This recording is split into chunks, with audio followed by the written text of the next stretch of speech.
That's not how the SAT works. It's a fork in the road, and there's two paths, and you're taking one or the other, basically based on that threshold from the first module. We actively discourage the SAT in May. You will get much easier questions. You'll have a few hard ones still, but mostly easier ones. The balance basically becomes like 2/3 easy questions. So if someone gets nothing wrong in that first section, they'll be placed in that hard module. If someone gets like 4 questions wrong in that first section, they'll be placed in the hard module, even though they did slightly worse, probably quantity over quality. I'm really good at this. I've been doing this for 20 years. There's so many reasons why a perfect score can be elusive, even for someone who's very experienced. And I think that's crazy too. That you're allowed to take that many seems crazy to me, but that's a lot. That's gonna just take away from the time that you need to put into this. You should treat SAT prep or ACT, whatever, as an extracurricular activity. So the SAT went digital, and most families have no idea what that actually means for their kids' score. Today, an SAT prep expert with multiple perfect scores and nearly 60,000 YouTube subscribers is going to break it all down for us and tell exactly how do you beat this test without spending a fortune. Welcome back to the Supported Learning Podcast. I'm your host, Dr. Joe Sebastian. Families often ask me how to navigate the maze of college prep without wasting thousands of dollars and years of time, and the answer usually involves finding people who have figured out the rules of the game that schools aren't telling you. And that's why I'm thrilled to have Mike Settele here today. Mike is a Johns Hopkins grad, multiple perfect SAT and ACT scorer, the author of the SAT Packet Study Guide, and the creator of one of YouTube's most trusted SAT prep channels, again, with nearly 60,000 subscribers. Mike, welcome to the show. Yeah, thanks for having me. I'm excited to be here. Absolutely. Living that LA life, man. I'm definitely jealous because I could take trips and I come back to Pittsburgh and I go, why do I live here? It's 77 today. It's gorgeous. Yeah. Yeah, it's 40 today. It'll be 80 by the end of the week. And that's pretty much been the story for the past 4 months or 4 weeks, I'm sorry, and why I can't be healthy in my life right now. So it makes a difference when you don't have the weather giving you an excuse, I can't go for a jog today. It gets easier to do that stuff. Does. Yeah. It does. And the lack of... I can still come up with a good excuse, but it's harder. I visited. I love Scottsdale, Arizona. I visited Florida probably about 4 times in the past 5 months. I'm like, yeah, people are healthier down here because it's just easier. Yeah, it's easier. You don't have I'm obviously it's April and I'm in a sweater because it's freezing still. So I've been watching. I'm an Orioles fan, so I've been watching some of the Orioles games, and they were in Pittsburgh for a little bit. Now they're in Chicago, and they are bundled up, and I'm happy to be watching it on the TV. Absolutely. So, Mike, how did you get started? So you're a Hopkins grad. How did you get all started in this SAT journey? Tell us where it started and where you are now. Yeah, I mean, I had tutored people in high school, but just in random subjects, math, whatever, neighbors who needed help with things who were a little bit younger, friends, things like that. So I had been tutoring for a long time. And then during my freshman year at Hopkins, basically, I was, so I saw this kind of a flyer in my mailbox of apply for this job. It's a tutoring job and tutoring SATs for a course. And I was like, oh, I've tutored. I could probably do this. So I applied for the job. I got the job. And it was just my part-time job all through college, tutoring, doing the classes, doing it during the week, all sorts of things. So I just got better and better at it the more I did it.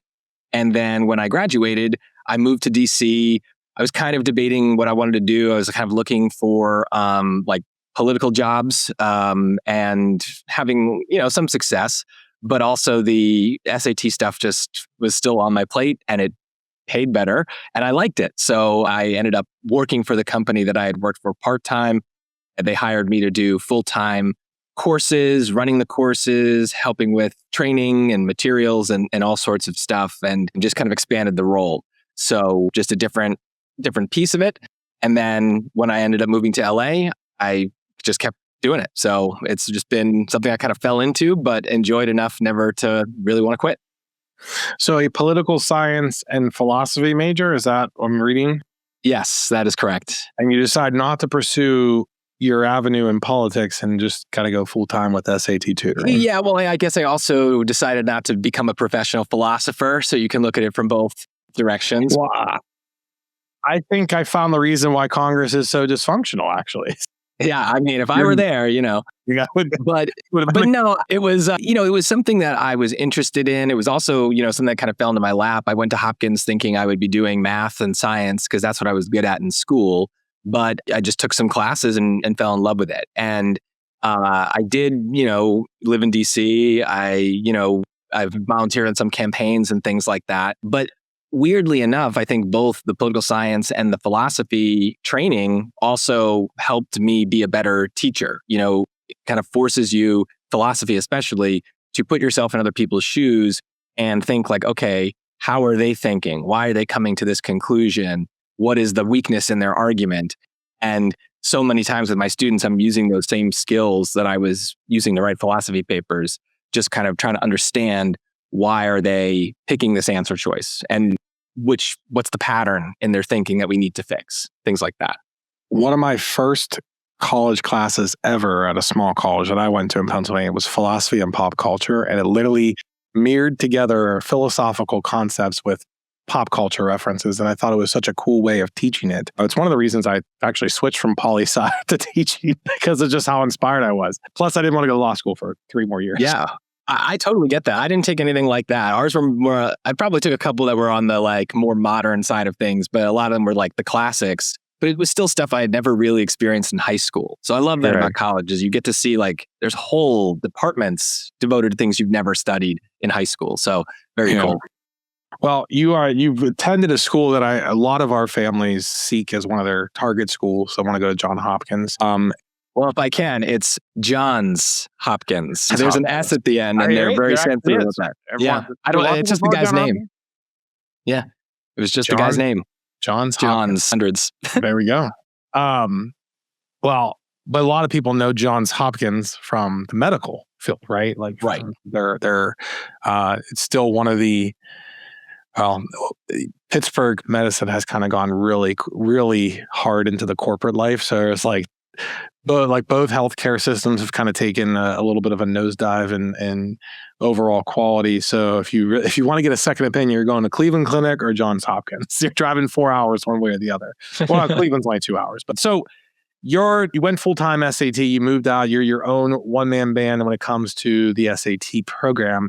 And, it went fully digital a couple years ago. For families who've taken the SAT previously, what is actually different now? What do families need to know about the format change? Yeah. So if, you have a kid right now who's gearing up for the SAT, the experience you had as a parent when you were in their shoes is probably pretty different.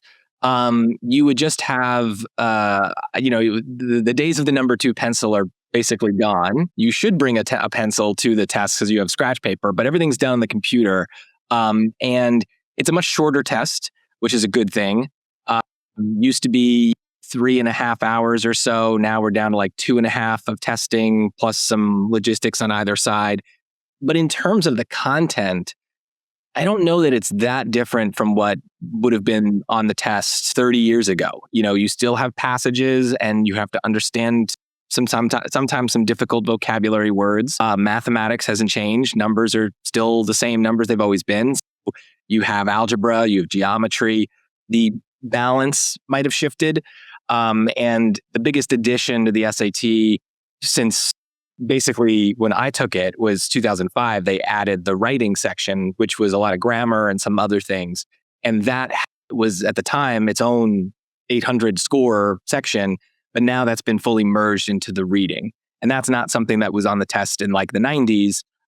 It would have been its own little separate thing, but now that's part of it. So the reading, there's still a lot to read. There's still lots of passages, but it's shorter overall because it's then kind of balanced with some other skills that are not as dense. But otherwise, it's what it's always been. It's the stuff you've learned in high school, at least the content. The format, obviously, different.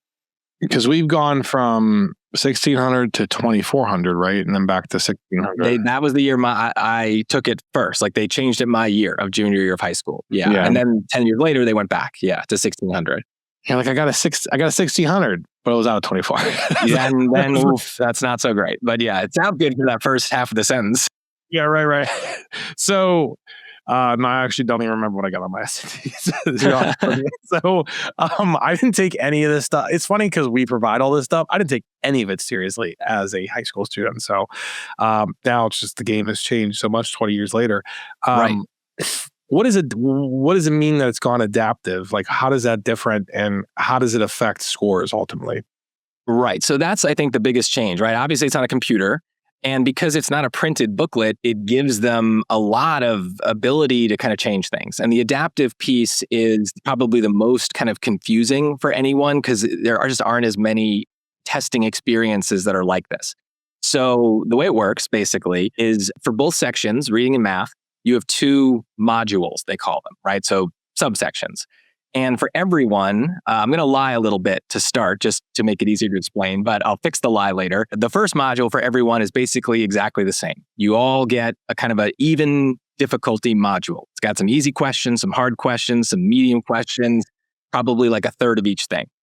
And depending on how well you do in that first module, the test is programmed to either put you in a harder or an easier second module. Roughly speaking, if you get somewhere between 6 and 10 questions wrong, it depends, but it roughly somewhere in that range, you risk getting placed in the easier second module. And if that happens, you will get much easier questions. You'll have a few hard ones still, but mostly easier ones. The balance basically becomes like 2/3 easy questions. And it also limits your score in that subject. So you wouldn't really be able to get better than like a 610, 620, even if you got everything right in that second section. So it just limits you because you're not really answering that many hard questions.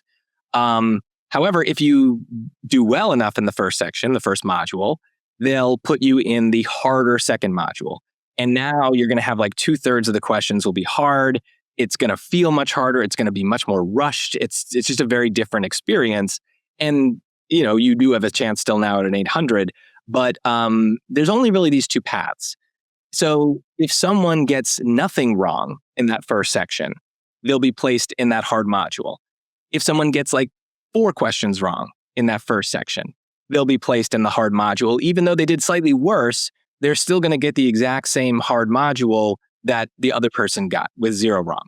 So when we think of adaptive testing, we tend to think of a test that's kind of adapting as you answer questions. Every time you get something wrong, it kind of adapts and punishes you, versus if you get something right, it adapts and gives you harder questions. That's not how the SAT works. It's a fork in the road, and there's 2 paths, and you're taking one or the other, basically based on that threshold from the first module. Now, all that said, if I can just add one more thing, because the test is digital, I kind of oversimplified. It's not the case that everyone gets the exact same first module, second module, because in order to prevent cheating, what the College Board has done is basically created an ability to like shuffle questions, swap questions, all sorts of things.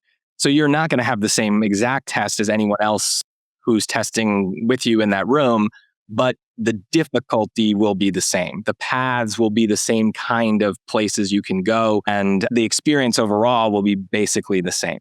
It's adapting in one specific way, but everything else is pretty consistent across all the people who take it.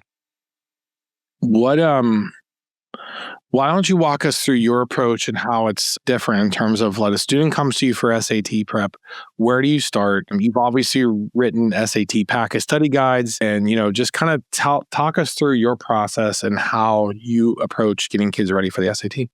Yeah, so I basically just, if I've got some sort of like PSAT score that they're coming to me with, or if they've taken a practice test at some point, that's great because I have some amount of kind of knowledge, some sort of data I can use to start off.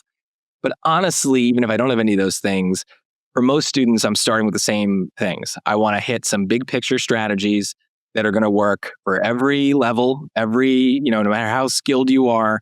There are certain things that everyone needs to be doing. So I hit those topics first. Usually I start with grammar because it's a nice, easy win. Most people speak English, but don't necessarily have a good knowledge of English grammar. So it's an easy place to kind of fill some gaps. Also, math strategies I'll do early on because I don't need to necessarily get into the nitty gritty of certain topics. There are certain strategies that just are kind of across the board going to be useful. I can teach that big picture idea. And in the process of doing that, I'm learning like, oh, this student doesn't remember how to find the slope of a line. This student doesn't know geometry very well. So I'm able to learn about the student for future lessons while I'm teaching them those big picture ideas. And then we'll probably, do the reading, the other kind of reading strategies, the passages, the vocab, all those other things.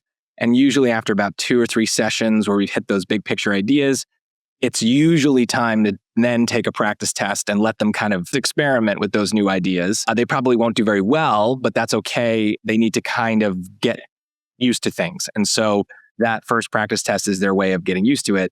And then by that time, we have just so much data, we can start to target very specific topics that they're struggling with. And then every student's different from that point. It just kind of depends on the student. You also film yourself solving the entire official practice test on your YouTube channel in real time. Why is that? Why is watching someone's process through that so valuable?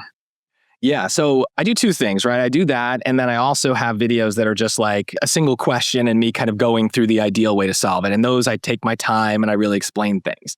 And that's useful if you want to get a thorough explanation. But I think that sometimes it's really helpful to see the full test and to see me not just solve the questions, but make decisions about what strategy to use and to sometimes be wrong about those decisions, right? Like, I'm really good at this. I've been doing this for 20 years, but like, I don't always get a perfect score. I sometimes just get stuff wrong. I run out of time. I miss an important fact. I misread something. There's so many reasons why a perfect score can be elusive, even for someone who's very experienced. And I think for the students who are really struggling and really frustrated with the SAT, it's helpful for them to see someone who is very experienced also struggling, because then they can be like, hey, if this guy isn't able to get this question, then it's not so bad that I'm struggling too, right? Like, he knows what he's doing. He's having trouble. It's okay for me to struggle as well. I just think sometimes people come into the SAT expecting it to be like, if you just memorize all these facts, you get a perfect score. But we just kind of know that that's not true. I'm sure you've worked with students too, where there's deeper skills that they're missing that are not like a memorization skill. And having them see me solve the questions in real time and struggle against the timer, I think they start to realize that it's more than just knowing the facts. There's other decisions that need to be made, and they can get better at those decisions. But seeing it as a whole, I think, is really useful for those kids. What's the biggest mistake most students make when prepping for the SAT? Probably quantity over quality. There's, I think, 10 practice tests now? 9? Something like that. And some kids will just do them one after the other. Do the test, get the score, look at the ones they got wrong, next test, next score, next set of questions they got wrong. Or they'll just say, all right, I'm going to do all the questions in the question bank. I'm going to do this book. I'm going to watch all these videos. And they're doing a lot, but they're not really learning anything from that because they're not stopping to realize like, oh, it's not just that I got this question wrong. It's that I've gotten 7 other questions wrong. They're very similar to this one. And there's a pattern in the way that I go through this. And this pattern is a problem. I need to fix this at the source rather than just on a question by question basis. So if they're doing a ton of questions and there's no real rhyme or reason to it, they're not going to see those patterns in what they're doing wrong.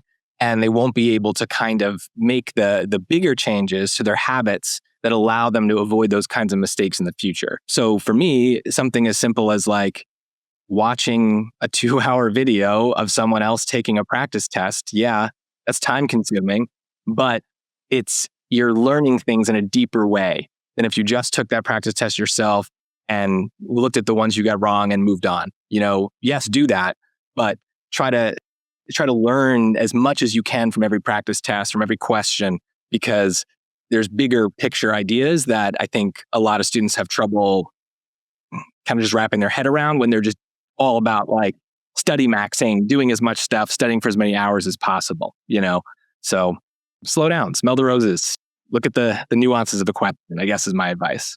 Okay, quick interruption. This is the part of the podcast where I'm legally required to remind you this show is brought to you by Support Ed Tutoring. Nobody's paying me to say that. I just work here. Well, I run the place, but still. Anyway, if you made it this far, you clearly have good taste. So do us both a favor and hit subscribe. That's it. That's the whole ask. And if you're the type who likes to skip ahead and just talk to a real person, we do that too. Book a call with our team. Link will be below. No pitch deck, no awkward sales script. I promise, just a conversation. Okay, back to it. What is the perfect timeline for a student that wants to get ready for the AP exam? For the SAT Yeah, exam. I'm thinking in the context of mine because we usually say it's 12 right. weeks, And but- you're in AP season where it's coming up fast. So I could say maybe what's not a good idea, right, is try not to take an SAT when other things are going on in your life, right? So the AP exams this time of year, April, May, it's crazy. You're doing so many things. So I'm sure you're working. We actively discourage the SAT in May. I'm like, I think it's insane that College Board has that right before their AP exams. And I don't think if you're taking an AP exam, it's healthy to try to prepare for both at the same time. Right. Because it's already, these kids are taking, 6 APs sometimes. I have students that are doing that. And I think that's crazy too. That you're allowed to take that many seems crazy to me, but that's a lot. And, to add an SAT on top of that is, yes, it's going to make it difficult. And so, right, focus on your APs. But I think the May and June exam are there just for kind of legacy purposes. I think the advice applies even outside of APs is you don't want to be taking this test when you have other things. If you play a sport, you don't want to be studying for the SAT during the busy season of that sport. Or if you're in the play, that's going to just take away from the time that you need to put into this. You should treat SAT prep or ACT, whatever, as an extracurricular activity. So make sure you have space in your schedule for that. For most people, that would be, I would say the earliest they would want to start prepping for an SAT is the summer before junior year. There's a lot of advice out there saying people should kind of start doing it in sophomore year. I've heard even freshman year. I just don't agree with any of that. I think that that's crazy. Junior year is when you've had enough math, enough English classes to have a solid foundation in most things. So it's a good level of maturity, and usually it's a good time to take it. So summer before junior year gives you an August SAT. If you're not ready at that point, that's fine. You're going to take a PSAT in the fall. You can use that as a benchmark to see where your starting scores are. And some people, again, because of their schedule, could take their first SAT in November or December of junior year. Many people, though, there's nothing wrong with waiting to get those PSAT scores back in November and then taking your first SAT in March. A lot of schools offer the test for free in March or April. And so you've just got a lot of options there. And then if it doesn't, most people will take it multiple times. So assuming you're not done, you still have more time. You still have probably not the May and June test, but then the August leading into senior year, the fall of senior year has some tests. So you've still got plenty of options for taking it, 2 or 3 times total. And every time you take it, you should probably be setting aside 2 to 3 months to dedicate to it, to prep in advance, weekly prep, whatever it may be, because it takes time to learn the facts, but it also takes time to learn the strategies. And since the strategies usually involve breaking some habits that you might have, breaking habits takes time. It's not something you can just do overnight. It takes effort to change the way your brain works. And so, you need several weeks, 10, 12 weeks to really make some big changes. Yeah, I've had a couple students take their first SATs or second SAT and they get in the mid 1300s. Pretty good. Well, not our parents are expecting 15s, That's always the case. Yeah. Yeah. We could talk about that. I'm like, 13 is a phenomenal first time for a score. That's Oh, for sure. And so, excuse me, I'd have had to talk parents out. They're like, they want to immediately test again in May. And I'm like, no, we're not, I'm not going to support that. I'm not even going to provide you tutoring for that. I said, no, if you want, we'll do it earliest June, but I'm recommending August. So your kids' AP exams are going to take the priority right now, and you have to be ready you have to have nothing else on your plate, maybe college admission stuff, but like if you want to get that score, it's not like it's easy. Right. Exactly. And some people are just taking an approach to SAT prep where it's like, well, if I take, 5-6 shots at this basket, the odds of hitting it are going to go up, right? At some point you're going to hit it. And I don't know that that's the right approach, but for some people it might be. And so they might be going at it that way. But I think a lot of them are not. They're aiming like, oh, we need that 1550 score. We need it now. And so, right, they're thinking, let's just take that May exam. Let's hurry this along. But I'm sure you've experienced this as well. Everyone who says they're able to make time is almost always just wrong about judging that, especially with APs. They're just not good at it. And all things equal, they're going to prioritize that AP, which they should. And SAT prep kind of falls by the wayside. So, some people, I have a couple students right now taking the May exam in the June, and they're not really heavily into APs. They had other things in other time of the year that made it so that they couldn't really prepare for a March SAT. So for those kids, that's totally fine. But for a lot of those top scoring kids, yeah, like you're making your life harder by taking it now for not much a chance of success is the reality. So you're right. Like, focus on those APs, get the grades up. When is it worth it to invest in an SAT program? Like there's a whole range of options out there from, free to very little to a lot. When is it worth it? When's it not to invest in an SAT program? Yeah, I think, I think as a family, you want to look at it as investing the money, obviously, and whatever it costs, but also can you simultaneously make that investment in time? And that's why when we're talking about APs, I know from experience that most people cannot make the investment of time right now. So if you're paying thousands of dollars for an SAT course and you're not doing the homework, you're not taking the practice tests, you're barely able to focus in the class because you've just got so much else going on, that was a bad investment of money and time. And so that's why summer can be really good because you don't have as much stuff going on, hopefully. So you're able to kind of focus on it. But I do think that if you're looking to improve your scores significantly, 200 points or more, you're going to need to make an investment in some way. So the benefit of paying for a course or a tutor is they can take a lot of the guesswork out of it. They can tell you things about the way you think that you wouldn't think yourself. But it's totally legit, and people do it all the time, to prepare on your own using resources like YouTube or whatever. And people do really well. I get comments on my channel all the time of students who go up, 200, 300 points just from watching my videos and doing the practice tests. So it's doable, but know yourself, know your child, and know if they're capable of that self-motivation, because they need to basically set a schedule if they're going to try to do it on their own. They need to be doing, a couple hours a week of SAT prep. And it can't be, well, I can't do it this week because I've got a project. I can't do it this week because I got a test to study for. It needs to happen, like I said earlier, as an extracurricular, that you have essentially regular meetings. And if you're the only member of that club, that's fine, but you got to hold yourself to a schedule nonetheless. Yeah. And then for parents weighing ACT versus SAT, how do you coach them into that to determine? Well, since I only do SAT, I will say, if you want to work with me, you got to do the SAT. Sometimes that's all it takes. Because I meant more of like, if they come to you and be like, "Oh, we're thinking about doing the ACT, SAT," right. What would you say to them? Right, I understand. Yeah, the answer that you're going to get most places is, well, you should take a practice SAT, you should take a practice ACT, you should get the two scores and compare them.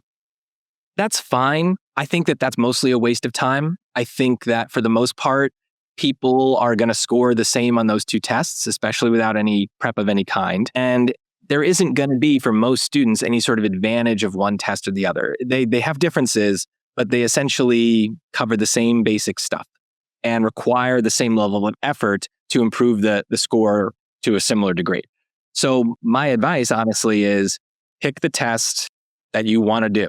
So if it is you want to work with a particular tutor, and they say, you should do the SAT, do the SAT. If they say you should do the ACT, do that. If your friends are all taking the ACT and you're all going to do a course together, that's going to help you get motivated, do that. If everyone at your school does the SAT, just do that. It doesn't really matter. Very few students are better to a significant degree at one test or the other. And that's at least my experience. And so to put a child through that exercise of taking hours of practice tests to basically get a result of you're the same at both is kind of a waste, right? You have only so much time, and willpower, mental energy are real things that you can drain. And certainly several hours of practice tests are going to drain that. So I say just hit the ground running, take a test, and get to work doing the actual learning of the material on that test. And don't worry about whether you pick the right test. You can always switch later. And since the tests are more similar than different, there's gonna be overlap. Everything you learn for the SAT can help on the ACT and vice versa.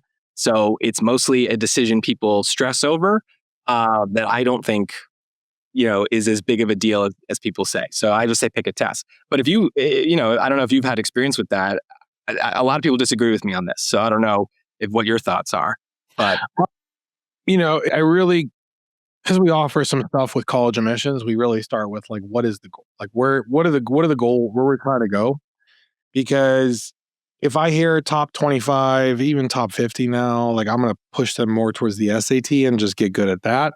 Yep. But if it's like, which ironically, we don't work with many kids that a lot of kids don't come there. Like, I'm just looking to go to state school. Like, it's a lot of kids that we work with have those ambitions. So I'm like, SAT is good. Now, I had a girl get multiple 4s and 5s on her APs, and she got like a 35 on her ACT, and she got a ton of money but she wants to go to Ohio State. She got a ton of money at Michigan State.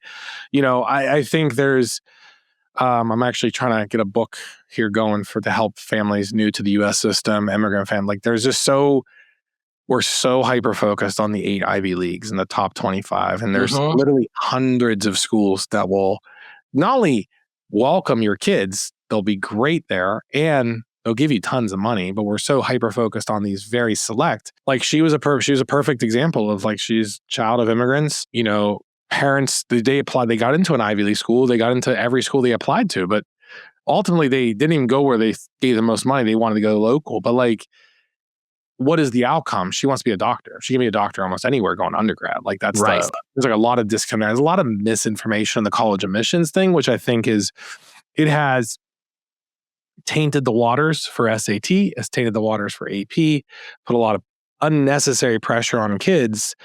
That's why we're like seeing these astronomical scores and just like there's so much pressure to get, like I said, like I have never, 3 kids get the 1300s their first time around and they're all disappointed. Yeah. Yeah. And I think that gets to your question before too, of like, when is it worth it to spend money on prep? Well, the couple thousand on prep to get not even necessarily like a 1550, 35 ACT, but just even 1350 or whatever can get you scholarship money at a lot of schools. So to get that kind of aid and to lower the cost by several thousand a year out of college, I think is so worth it. So if, you're a student, just speaking SAT, who's got like that 1200 level as starting, that's pretty good, but it's not going to get anyone excited about you. But if you can raise that to a 1350, 1400, even not even getting to 1500, but knocking on that door, I think that opens a lot of doors and gives you, are you going to get into the top 5, top 20 schools? No, probably not. But it's also a crapshoot anyway. But you will get into some really great colleges, and many of them might give you some money. And so you can go to college without spending a fortune. That's truly the best way to get an education. Right. As someone who paid off student loans 10 years after graduating. What is the plan to pay for college? And they have like very little answer. And I'm like, okay, so that it's loans. Yeah. So like, but they don't think of the massive amount of money that it's going to be on interest payments in terms of it's awful. And you're starting out your adulthood in the red by a significant amount, like a down payment on a house amount of money, right? So That's my big regret. I loved Hopkins. I'm glad I went there and all that, but I don't think I planned out the payments, and I didn't, at 18, you don't really understand compound interests to any level. You understand it like logically, but it's not until you're paying those bills later, you're like, oh, this is not what I expected. It's just like, I don't know how, it must be special interest on student loans, because like I made payments in like those income driven repayment plans, and my undergrad balance never went down. Like it was so low. I mean, I had to get my loan forget. Like it just would not, it's kind of like a trap. I mean, unless you're either spending you're spending higher than mortgage payments, or you're literally not making any progress. You're not outrunning the interest. Right. So it's, it is depressing. And then I didn't even go to an expensive school. Now the school I went to is a minimum $100,000, which is insane.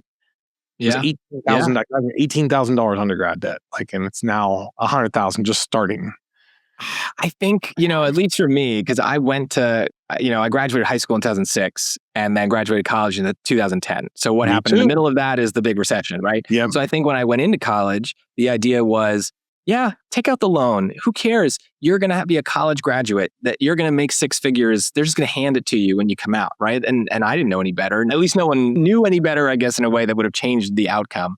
But you just kind of say yes to this. And then, circumstances being what they were, people were coming out of college without really get jobs easily. So you took on this debt, but the way to pay it off isn't available. And that probably was always, whether the recession happened or not, going to be the case.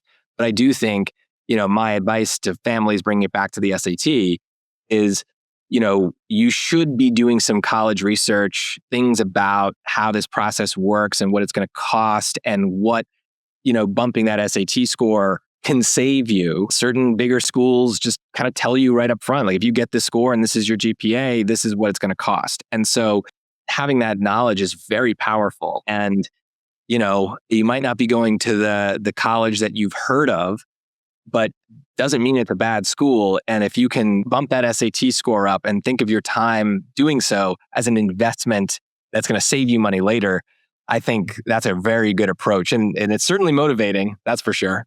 Right. Absolutely. So, all right. Well, let's move on to lightning round to close this out. Okay. Some rapid fire questions. No need for explanation. Just first thing that comes to mind. Okay. Okay. I'll try my best. That's fine. All right. One resource besides your own that every SAT student should know about. Definitely the official College Board stuff like Bluebook. And another great channel is the Tutorlini math channel on SAT stuff. Very good for some comprehensive math. Worst SAT advice you hear families getting? Take the tests a lot of times. I think just remember stress is real and sometimes they burn out, and don't let your kid burn out. That's bad. One thing parents overthink about standardized testing. This what we talked about before, SAT versus ACT, doesn't really matter. Just take a test and study. What's a realistic score improvement a student can expect with focused prep? 200 points certainly is doable within like a 12-month span. It might be harder to hit. That might be a top amount, but certainly taking it again, you can still add more points to that. But 200 is a good, like you succeeded kind of a number. Where is standardized testing heading? Where will SAT even be a thing in the next 10 years? Absolutely. I think it'll be more of a thing than it is now, because no one knows what to make of grades. And so this is a way to kind of understand all the things that are happening in education kind of in an easy way. Mike, thank you so much for coming on, spending some time with us. I know it is the middle of test prep season as well for you. For families who want to learn more about you, about what you offer, where should they go to find you? They can definitely find me on YouTube. The Settele Tutoring YouTube channel is going to be the best place probably to find all my resources. And that'll also link to my website, seteletutoring.com, where you've got information and all sorts of resources as well. If you're trying to prep on your own for the SAT, there's a lot of free stuff out there. Start with me and you'll do pretty well. Awesome. We'll put all those links in the YouTube description in the show notes. Yeah, Mike, what's one thing you want families to take away from this conversation before we wrap up? I would just say that it can feel overwhelming and like you have to make the exact right decisions. But I think that is just mostly the internet doing its thing and hyping up fear and hyping up anxiety because that's what generates eyeballs and attention. But that most of this process with the SAT, the ACT, college applications, you'll be fine. You don't need to, not everything has one single right decision. You can kind of figure it out as you go in certain ways, but certainly plan ahead a little bit. As soon as your sophomore is finishing up sophomore year, start to have some conversations about this and figure it out. All right, Mike, thank you. Thank you for your time. Appreciate it. And we'll catch you all next time on the Supported Learning Podcast. Yeah, thanks for having me. This was great.